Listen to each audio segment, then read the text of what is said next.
Let me be your hero.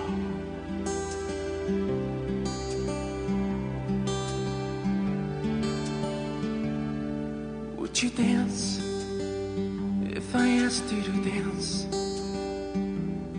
Would you run and never look back? Would you cry if you saw me crying? Would you save my soul tonight? Would you tremble if I touched your lips? Would you laugh? Oh, please tell me this. Now would you die for the one you love? Hold me in your arms tonight. I can be your hero, baby. I can kiss away the pain. I would stand by you forever. You can take my breath away.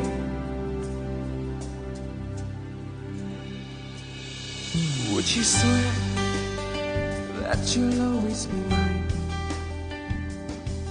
Would you lie? Hello gorgeous people who love to scrap, it's Val from Australia. This is another project that I have made for my Victorian Tea Party collection.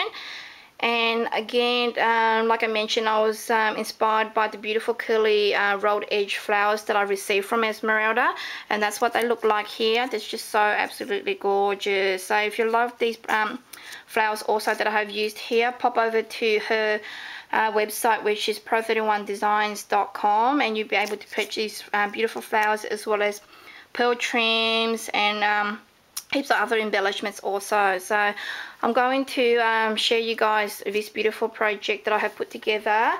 I have shared with you guys previously the altered dress form that matches this paper collection, and once I finish sharing with you guys the individual pieces, I'll do a recap vid of all the items that I have put together for this paper for this collection. So this is just one of those book boxes. Hold on. Sorry guys, I just went over and grabbed one of these book boxes. So I was able to find one of these book boxes at one of our cheapy stores here.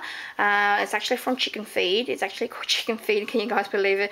It's one of the novelty stores that sells lots and lots of stuff. So that's what it looked like. That's the front cover. It's actually really nice, but I don't like it because I always like things pinkish, shabby chic, and to me it needs revamping. So I've gone ahead and covered it and all that as per what you see here, and this is just what the box looks like before, and it's so super gorgeous. It's a smaller size because when I went there they must have sold out because I only had a few of these boxes left, so I grabbed two of the small, and this is actually a medium. There's actually another one that's actually larger than this, but it's too big, and I didn't grab that one. So that's what it looked like before, and that's how it's come together. Ta-da! Isn't it beautiful? I made this for my craft room, and I actually made a mini to go in here also, but I haven't put the mini in here because it may probably make it a bit heavy to share with you guys. So once I finish showing you this gorgeous box, I will share with you guys the mini that I have put together to go in here for my Victorian Tea Party collection. So it's so gorgeous. What I have used here is a lot of fabric and trims from my stash. Let me show you guys the fabric that I used. At the back here, as you guys see, this beautiful dusky peachy pink sort of color backing here. It's actually the background's actually a beautiful velvet fabric that I have in my stash, and it's this beautiful velvety fabric here. It looks kind of like orange because of the lighting, but it's actually not. It's a really beautiful dusty what you call it, peachy pink kind of color, and it looks really orange, doesn't it? I'll take more pictures during the daylight also that you guys can see, but now with the lighting it looks orange, but it's actually not. It's really beautiful, and it's velveteen, which is really lovely. Has like a velvety feel, but it's actually not velvet, because velvet's kind of like stretchy, but this is velveteen, which is a lot stronger and holds its shape really well. So I just cut the strip of fabric to size all the way around the box, and just glued it up here, down here, and in random parts so that it sticks down flat. And from then I went on to layering this beautiful netting from my stash also. This netting is actually from, I think, a baby's crib net, and it's really thin, just really thin netting. It's not thick or it's not coarse, it's just a beautiful thin soft one.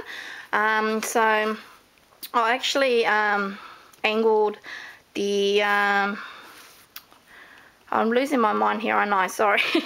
I actually angled the tulle. I started up here and then I angled it down in this direction, and then I went across here. So if you guys kind of like roughly know what I mean, because it has a beautiful lace trim, like a lace edging on this beautiful tulle netting also. And so like I mentioned, I went in that direction and then I draped it across across here also, and I just made beautiful pleats and hot glued it down on the side here, and I covered it with this beautiful trim that Rosella from Zenderly has sent to me also, and it's so super gorgeous. I love it so much. The tulle, I've just left it tattered and jagged on the side here. It just gives it a really Victorian distressed sort of look, and I love how that, you know, has come together. And so the lace had this edging down here, and the netting, sorry. The netting had a lace edging down here, and it had an edging at the top here also. So I just draped it across there like that, and I angled it like I mentioned. And then this is the other lace part that went with the netting right there. And from there I just added this gorgeous lace and this beautiful pearl trim that I purchased from Pro31designs also across here. And then once I stuck that down, I went on to transferring this beautiful digi image onto some cotton transfer paper, and I was able to glue her down, and then I stuffed her. So I gave her like a 3D sort of look, as you guys can see there. She's only like a printout, a digi print out. I was going to grab the image, but I'm not sure where I've put it now. She's a printable digi image, but like I mentioned, I hot glued her in random parts just on the outside, and then I just stuffed her with some wadding, so she's a bit puffy, makes her look dimensional, which is really lovely. I don't know if you guys can see that. Can you see that? She's just really dimensional and really gorgeous. So I didn't want her flat, I wanted her to pop up, and so I gave her that effect of stuffing her up so that she puffs and gives it a dimensional a look to this project. So I've adhered her down, and then I went on to staggering some gorgeous doilies from my stash onto here. Another corner of the same one from the altered dress form, also another corner onto here. I added this beautiful appliques on this corner here. Gorgeous applique trim across the top here, across here and across here. This beautiful applique trim was purchased from Sherry, and Sherry has a Sherry used to be called 101 Shabby Chic, but she's changed to FFS Designs, I think it is. But if I got the YouTube name wrong, I'll pop it down below so you guys can go say hello to Sherry. And this was actually purchased quite a while ago, and I love it so much, and I'm only saving it for special projects. And I was able to incorporate it onto this little altered box that I've put together. So I've cut a strip, and it went across the front to the back, and then the side here also, which highlights, like, I'm framing Marie Antoinette into this beautiful backdrop that I've set up for her. It looks like a Victorian tea party slash Victorian garden there. And then from there I just went on to staggering these beautiful flowers that Esmeralda sent me also from the Happy Mail package. I love these flowers so much. And like I mentioned, this is to match the like the whole Victorian collection, so I made everything very similar. This matches the dress form also. Again, it's two different purchases stuck together to make it look like a cameo setting, but it's a filigree with a little cameo from my stash. Here's just a key charm, and I've tied some seam binding onto it. A little metal butterfly from a broken jewelry. It's not broken, but I've broken it off just to go there. And up here, just some a handmade lace flower that I made, and I put heaps and heaps of stamen in the center there, and it's a dimensional sort of look. And I added 2 more flowers here from Pro31designs, and just some beautiful little vintage Victorian like buttons that I had in my stash there also. And that pretty much completes the front. Add a little bow there. It's just so super gorgeous. On the side here, I've used the same trim as here that I got from Rosella. Hi Rosella, love your trim. Rosella's YouTube channel is Zandalee. She has beautiful laces and appliques for sale every now and then, so pop over to her YouTube channel and say hello and sub her also, because you wouldn't want to miss out on anything beautiful that Rosella has for sale. So that's just pretty much the front cover, and isn't it gorgeous? I love it so much. This is like my all-time favorite style. And the inside of the box, I left it this damask paper because I love it so much, and I've just used some lace from my stash. This was the lace that I purchased from St. Gabby's on eBay, and this particular beaded applique trim was purchased from my old hometown. And I shared this with you guys in like one of my early hauls, and I purchased 15 yards for $5, and I'm so regretting not buying anymore. I only bought 2 rolls of 15 yards, so I got 30 yards, and I so wish I like bought pretty much the whole lot of it, because $5 for 15 yards is like ridiculously cheap. But back then I didn't know much about it, and I thought that, you know, 30 yards would have been enough, but no, because I used so much of it, I would have loved to have purchased more. So I staggered the 2 together to form a pocket. I'm gonna make like another tag or whatever to go in here, but I haven't completed that yet, so probably a future project maybe.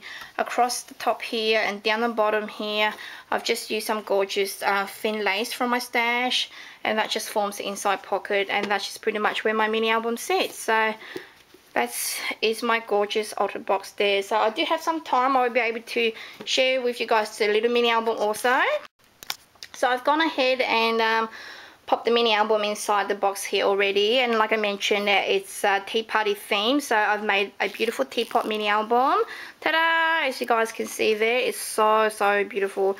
What inspired me to actually make a teapot mini album was some images that I've seen on Etsy of some altered teapots that people have been altering, and I so fell in love with teapots. So I went through like a teapot madness, and it was actually last week, and I've sort of calmed down now after I purchased heaps of stuff related to teapots.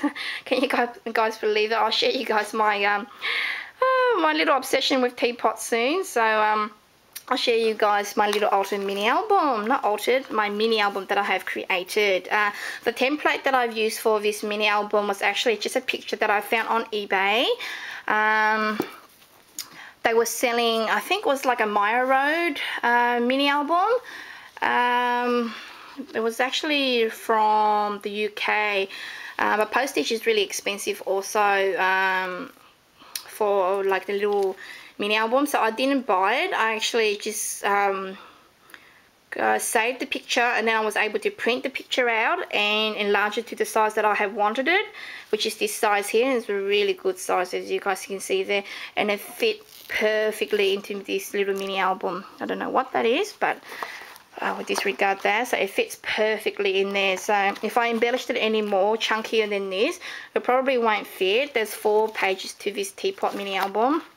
So like I mentioned, I had downloaded, I saved the image, and then I was able to print it onto some cardstock, traced it out, and then I traced the design onto some, we call it like cereal box board here. I'm not sure if you guys call it cereal box, but like, cause I got kids and they go to school, and I just collect all the thicker boxes from the packaging for like chips and stuff like that. So I was able to trace the design onto there, and then from there I just cut it, traced the design onto some designer papers also, and then I just went ahead and embellished it. The paper collection that I used here is by Pink Paisley, and it's the